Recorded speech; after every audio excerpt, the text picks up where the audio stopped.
লাশ, আমি সবুজ মাঠের দুর্বাঘাস, আমি মানি না কোনো হার, বহুবার ভাঙা এই আমি ভাঙি না আর, হারকে করি সংহার, আমি নেইমার, দমে যাওয়া থেমে যাওয়ার সময় নেই আমার। ভেঙেছে মাজা, তবুও সোজা হয়ে দাঁড়িয়েছেন, পায়ের ভাঙা হার নিয়েও কত নিপুণ ফুটবল শিল্প এঁকেছেন।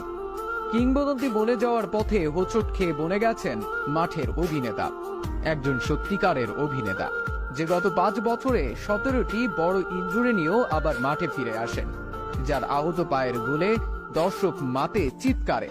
তাকে তো একজন নিপুণ অভিনেতা বলাই চলে, না হলে কি আর ব্যথা লুকিয়ে দু পায়ে এমন কাব্য লেখে। 2003 সালে মাত্র 9 বছর বয়সে পেলের স্মৃতি বিজড়িত ক্লাব সান্তোসের নাম লেখান।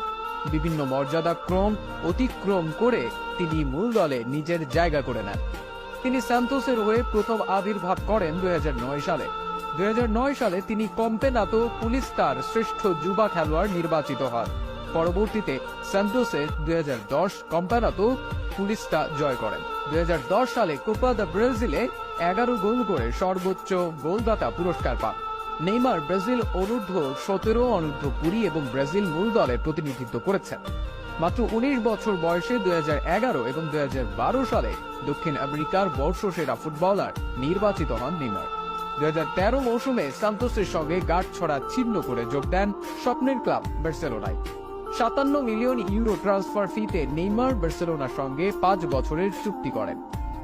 2015 সালে ফিফা ব্যালন ডিওরের জন্য 3 জনের সংক্ষিপ্ত তালিকায় জায়গা পান নেইমার, যেখানে তিনি মেসি ও রোনালদোর পরে তৃতীয় হন। 2018 সালে ট্রান্সফার ফি রেকর্ড করে 220 মিলিয়ন ইউরোতে বার্সা থেকে নাম লিখিয়েছেন ফ্রান্সের ক্লাব পিএসজিতে। নেইমার সর্বাধিক পরিচিত তার তরুণ গতি, বল কাটানো, সম্পূর্ণতা এবং উভয় পায়ের ক্ষমতার জন্য। তার খেলার ধরন তাকে এনে দিয়েছে সমালোচকদের প্রশংসা, সাথে প্রচুর ভক্ত, মিডিয়া এবং সাবেক ব্রাজিলীয় ফুটবল রোনালদিনহোর সঙ্গে তুলনা। ব্রাজিলের হয়ে সর্বকালের দ্বিতীয় সর্বোচ্চ গোল করা এই ফুটবলারের ক্যারিয়ার বর্ণনা করা যতটা সহজ, ততটাও সহজ নয় তার পথ চলা। ফিটনেস সমস্যা কিংবা বিপক্ষ দলের অনৈতিক আঘাতে বারবার তাকে ছাড়তে হয়েছে দল, মাঠের চেয়ে মাঠের বাইরেই কাটাতে হয়েছে অধিক সময়। সবকিছু ছেড়ে যুদ্ধ করে যখন নেইমার আবারও ছন্দে ফেরেন, তখনই আবার ইনজুরি নামক রাক্ষস তার সামনে দাঁড়ায়। তবে প্রতিকূলতাকে প্রতিরোধ করে নেইমারের লড়াই চলছে।